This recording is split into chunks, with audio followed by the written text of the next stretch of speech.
1D0230331. Di video kali ini aku mau menjelaskan secara singkat materi tentang sistem informasi geografis atau yang disingkat dengan SIG. Untuk slide pertama, aku mau menjelaskan tentang definisi dari SIG itu apa dan jenis data utama pada SIG itu apa aja. Definisi SIG merupakan sistem komputer yang digunakan untuk memasukkan, menyimpan, memeriksa, mengintegrasikan, memanipulasi, dan juga menganalisis data terkait dengan lokasi dan kondisi geografis di suatu wilayah atau area.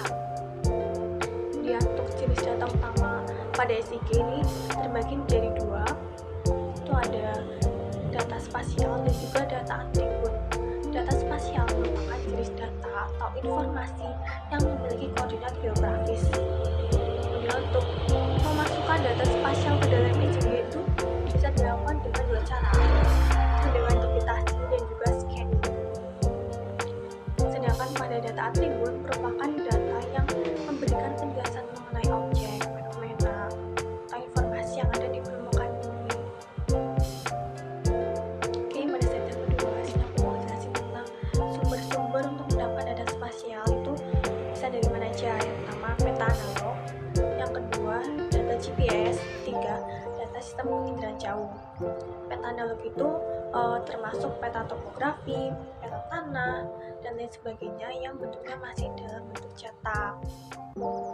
Dalam tahapan di sini, sebagai keperluan sumber data, peta analog itu diubah menjadi peta digital dengan cara format raster yang diubah menjadi format vektor melalui digitasi, sehingga dapat menunjukkan koordinat sebenarnya di permukaan bumi.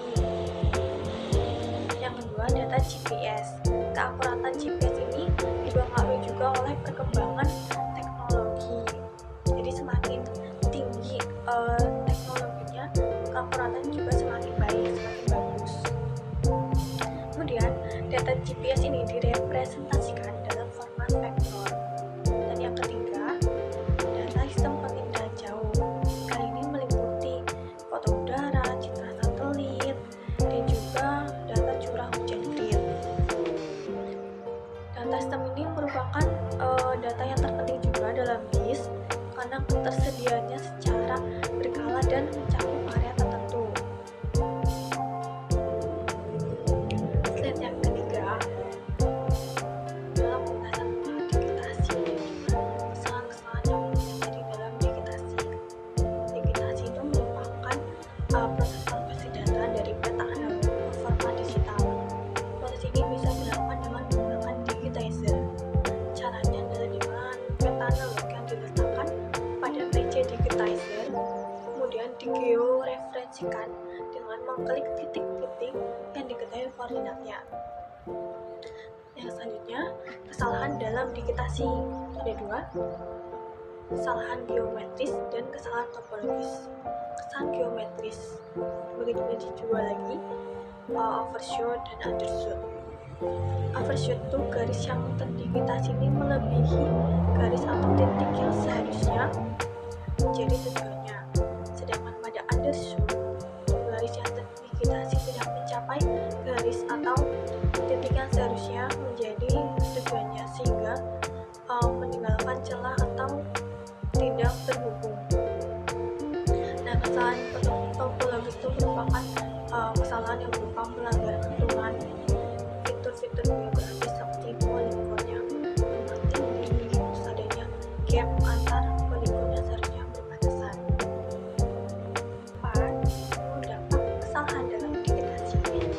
Ini juga terbagi lagi. Yang pertama itu hasil analisis spasialnya salah. Yang kedua, visualisasi data yang misleading. Yang ketiga, keputusannya salah karena informasi yang diberikan atau yang didapatkan ini kurang akurat. Yang terakhir, perhitungan luas, panjang, atau perimeter juga tidak akurat. Oke, pada saat yang terakhir atau saat yang kelima, ini aku akan menjelaskan tentang bagian-bagian penting pada aplikasi QGIS. Yang pertama itu merupakan sekumpulan berita tugas teks atau kata untuk melakukan tugas tertentu. edit, view, layer, juga setting. Yang kedua ini TOC. TOC itu membuat layer-layer yang digunakan dalam project. Yang ketiga, toolbar. Toolbar ini merupakan sebuah perintah berbasis icon atau tombol untuk melakukan tugas tertentu juga.